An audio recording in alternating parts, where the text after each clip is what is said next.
नमस्कार। क्या आपको पता है कि घोड़ा जो होता है वो खड़े-खड़े ही सो जाता है। चमगादड़ जो होता है वो अपना सर लटका करके सोता है, यानी कि उल्टा सोता है।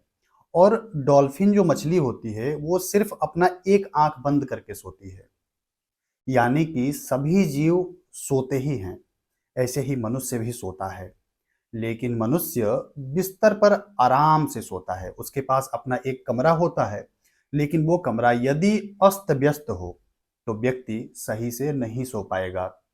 इसलिए वास्तुशास्त्र में शयन कक्ष कैसा होना चाहिए, उसके बारे में बताया गया है।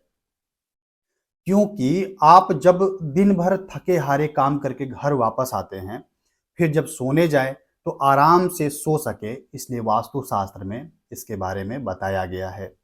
वास्तु के अनुसार यदि आप अपने सोने का कमरा रखते हैं, तो आपको नींद अच्छी आएगी। यदि आप सही से सोते हैं, तो आपके पास से कई बीमारियाँ चली जाएँगी। स्ट्रेस नहीं रहेगा, तो स्ट्रेस नहीं रहने के बाद आप काम अच्छे से कर पाएँगे।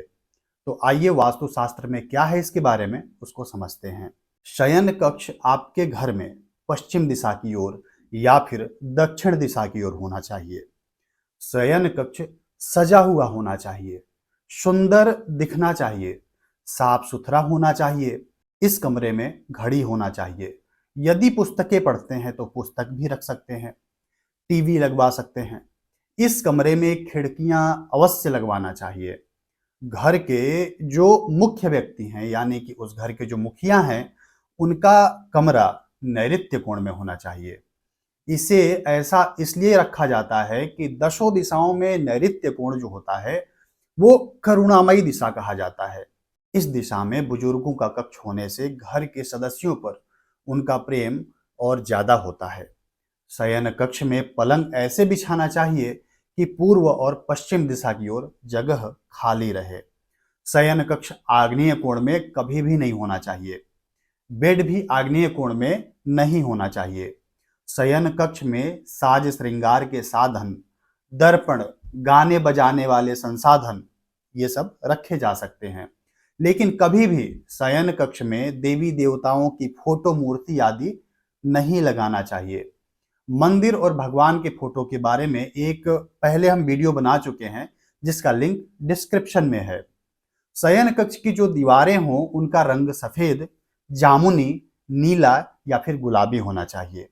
शयन कक्ष के दीवारों का रंग यदि सफेद है तो कोई विकृति नहीं आती है, लेकिन लाल रंग नहीं कराना चाहिए, क्योंकि लाल रंग मंगल का प्रतीक है। मंगल हमेशा शुक्र के कामों में विघ्न उत्पन्न करते हैं और शुक्र की जो भावनाएं हैं उसे बाहर लाने का काम करते हैं। यदि लाल रंग शयन कक्ष में किया जाए तो यह उग्रता वाला काम उत्पन्न करता है, जिसमें प्रेम की कमी होती है। गुलाबी रंग के दीवार पेंट किए जा सकते हैं, क्योंकि गुलाबी शुक्र के अधीन होता है। ऐसे में काम वासना प्रेम सहित होगा और कलात्मक होगा। शयन कक्ष में दर्पण वायव्य कोण में होना चाहिए। वायव्य कोण में चंद्रमा का वास होता है, इसीलिए दर्पण इस स्थान पर होना चाहिए। यदि किसी के कमरे में दर्पण नैऋत्य में होगा तो उस घर के स्त्री पुरुषों का चित्त राहु के अधीन होगा। राहु का वास इस दिशा में होता है, तो ऐसे में कलह होगा, आपसी प्रेम में कमी आएगी, कफ, श्वास, मूत्र के रोग आदि उत्पन्न हो सकते हैं। कपड़े यदि रखने हो तो इसे वायव्य कोण में ही रखना चाहिए, क्योंकि दर्पण और कपड़े का स्वामी जो होता है वो चंद्रमा होते हैं। तो जितनी भी वस्तुएं चंद्रमा से संबंधित होगी वो सब वायव्य कोण में रखी जाएंगी। यदि कमरे से अटैच बाथरूम बनवाना हो तो इसे कमरे के नैऋत्य कोण में बनवाना चाहिए। नैऋत्य कोण जो होता है वो राहु का स्थान होता है। इस स्थान पर भारी वस्तुएं और बाथरूम बनवाए जा सकते हैं। शयन कक्ष उत्तर पूर्व के तरफ बिल्कुल नहीं बनवाना चाहिए, क्योंकि यह स्थान ईश्वर का है। इस स्थान पर पूजा ध्यान से संबंधित कार्य करना चाहिए। इस स्थान के स्वामी बृहस्पति हैं। अब ऐसे में यहाँ पर शयन कक्ष होगा तो शुक्र और बृहस्पति में तकरार की स्थिति बनेगी, जिसके कारण दाम्पत्य जीवन में हमेशा तनाव बना रहेगा, रोग उत्पन्न होंगे। अविवाहित बच्चों के कमरे उत्तर पूर्व में बनवाए जा सकते हैं। शयन कक्ष पर पेड़ की छाया नहीं पड़ना चाहिए। इससे साइटिका, आर्थराइटिस और नींद से संबंधित रोग उत्पन्न हो सकते हैं। इस कमरे में अनाज नहीं रखना चाहिए। शयन कक्ष में रसोई घर नहीं बनवाना चाहिए, क्योंकि रसोई घर मंगल के अधीन होते हैं। ऐसे में शुक्र मंगल की युति होगी, जिससे दाम्पत्य जीवन में तनाव बढ़ेगा। यदि किसी घर में दक्षिण पूर्व के कोने में कमरा हो तो वहां पर अविवाहित बच्चों को रहने दिया जा सकता है, लेकिन वो बच्चे यदि क्रोधी या उग्र स्वभाव के हों तो इस कमरे में उनकी उग्रता और बढ़ जाएगी। इस कमरे में शांत और अनुशासित बच्चे ही रहने चाहिए। यदि घर में कोई अविवाहित कन्या है और उसका विवाह नहीं हो पा रहा है तो उसका कमरा वायव्य कोण में बनवाना चाहिए। इससे उस कन्या के विवाह में आने वाली बाधाएं समाप्त हो जाती हैं। नवविवाहित दंपत्ति को दक्षिण पूर्व के कोने पर बने हुए कक्ष को नहीं देना चाहिए। गर्भवती स्त्री के लिए यह कक्ष अच्छा नहीं होता है। यह दाम्पत्य सुख में कमी लाता है, नींद में कमी लाता है। यदि नवविवाहित दंपत्ति को कमरे का चयन करना हो तो इनके लिए उत्तर पश्चिम के कोने पर कक्ष हो तो उसमें रहना चाहिए। इससे उनके मध्य प्रेम में प्रगाढ़ता बढ़ती है और संतान सुख प्राप्त होता है। घर के ज्येष्ठ पुत्र का कक्ष दक्षिण दिशा में होना चाहिए। इस स्थान के प्रभाव से वह अपनी जिम्मेदारियों को समझते हुए बहुत जल्द ही अपने पैरों पर खड़ा हो जाएगा। शयन कक्ष में यदि टीवी कूलर रखनी हो तो इस कक्ष के आग्नेय कोण में इलेक्ट्रॉनिक सामान रखा जा सकता है। इस कमरे में पलंग के ठीक ऊपर बीम नहीं होना चाहिए।